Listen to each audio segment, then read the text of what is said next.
So Rowan, thank you for your great opening of our seminar here, Meditation with Children, Hope for the Future. As you know, it's our 25th anniversary this year, and I wonder whether you could share with us something of what you see as the significance of this as a milestone, and how you feel the world community can develop, and how any insight you have into it. Well, congratulations on 25 years. I think the biggest achievement in a way has been what I think of as the normalizing of contemplative practice. That's been a trend, I suppose, for the last few decades in many of the Christian churches, thanks to a number of teachers in all the major Christian families. But this, I think, because it's seen itself as an ongoing world community, because it does have this communal quality. It's not just about reading books by individuals.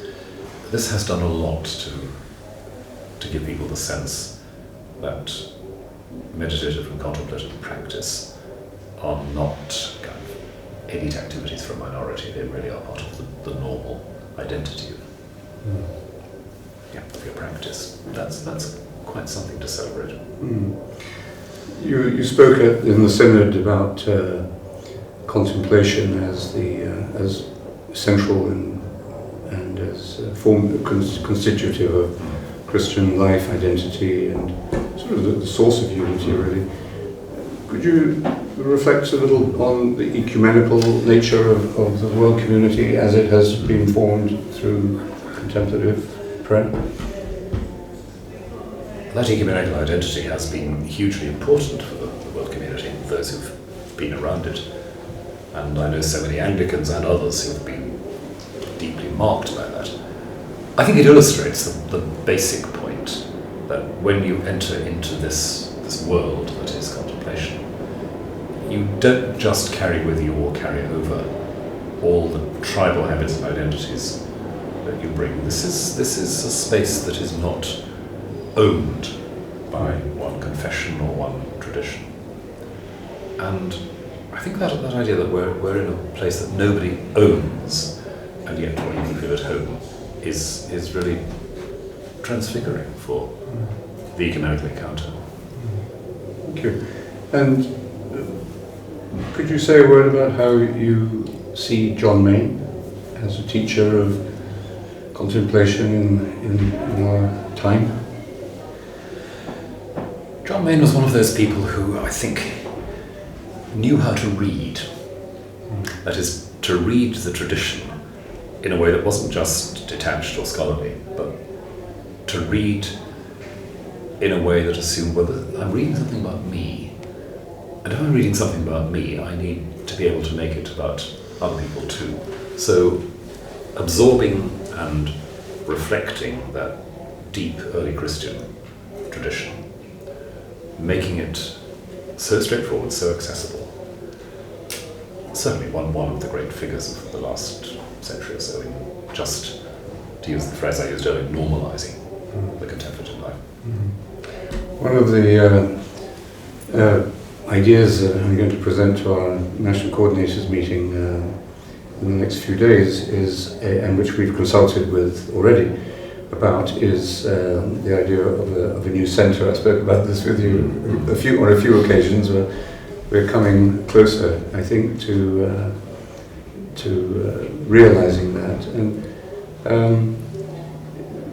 the idea would be that it would be a small Benedictine community, oblate community, maybe monastics eventually, at the core, but open to everyone, a place of contemplative practice and silence, and yet a place where we could also nurture the work of teaching this around the world. And I wonder if you could share a thought about how centres of this kind, and I think this is not only a centre for us as a community, but it's a centre, I think, for a world in need of places.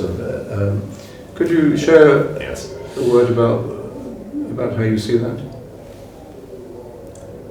Centres do matter, don't they? Because while we're talking about much more than a physical space for prayer, it matters to know that there are places that, if you like, symbolise that territory that doesn't belong to anybody, that symbolise the openness. I was reading Bonhoeffer recently, Bonhoeffer's Ethics, and he says that of course the church has a space or a place in the world.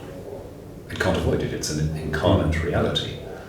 The difference is that that place is everybody's.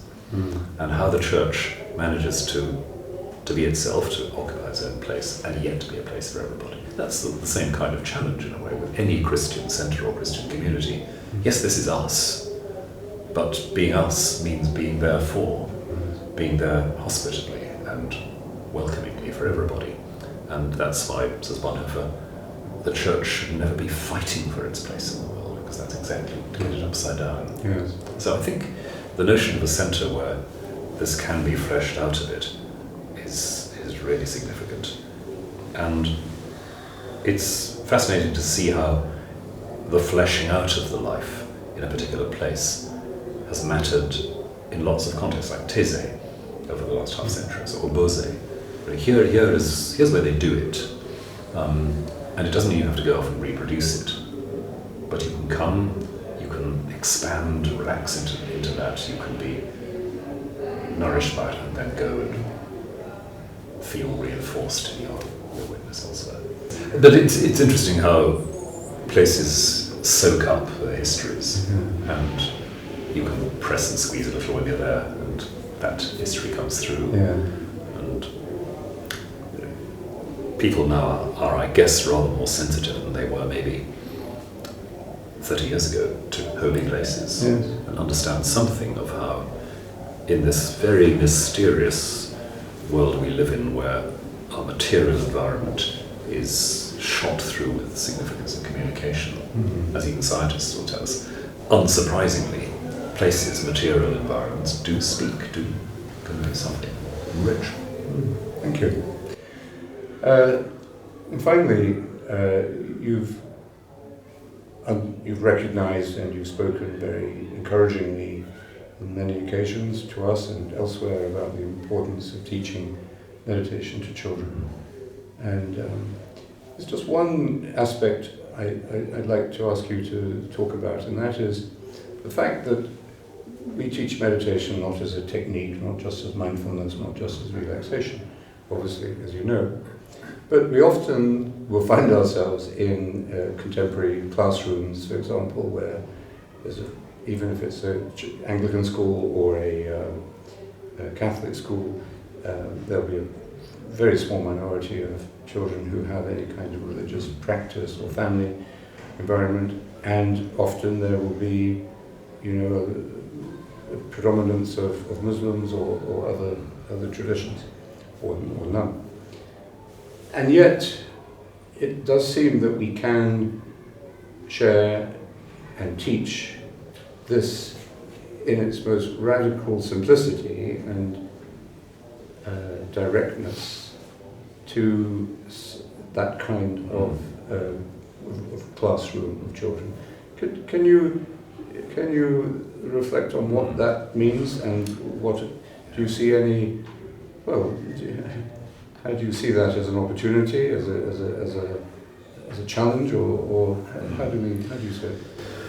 Well, from the Christian side, it shouldn't surprise us. We say that we're created in the image of God, and the tradition tells us not just in the image of God in general, but in the image of God the Word, who eternally looks into the mystery of God the Father and receives everything from God the Father. That's what we're based on, as it were. That's the prototype. That's the idea of creation itself. So it's not surprising if it rings bells for people. That's just sort of inside looking out.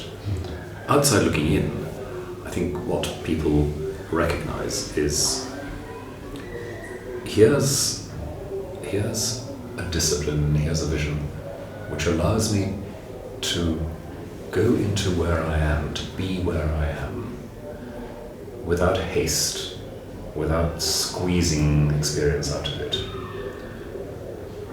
Somebody said once that contemplation is the opposite of experience, in the quick and easy sense. And And people see that and they know that there's something authentic there simply because arriving where I am, being where I am, being the body that I am, is something people long to learn. Now, bridging between the high-level theology and the sort of inarticulate wanting to learn something, that's a long job, and I don't think it's a simple one. It's a two-way process as well. We have sometimes to think through our theological categories in the light of what we're hearing from people's expectation elsewhere.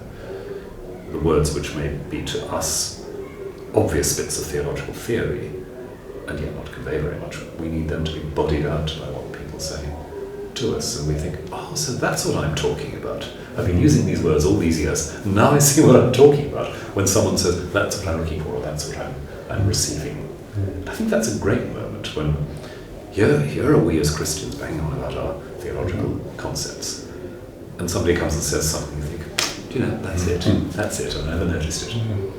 And if you have a group of a group of Muslim children, there is the pre-existent logos waiting for us to recognise it. You've got all sorts of hooks there to pick on. But in relation to that, I remember a conversation with some children in my daughter's primary school asking what might they use a prayer space for. And one little boy saying, I want to go there when I'm feeling angry or upset, so that I know I can put something down there. Now, again, as a theologian, you come to the thinking, yeah, that's what it's about. That's what it's about. That's the absolution and the recreation we're talking about. Only there it is in words of one syllable.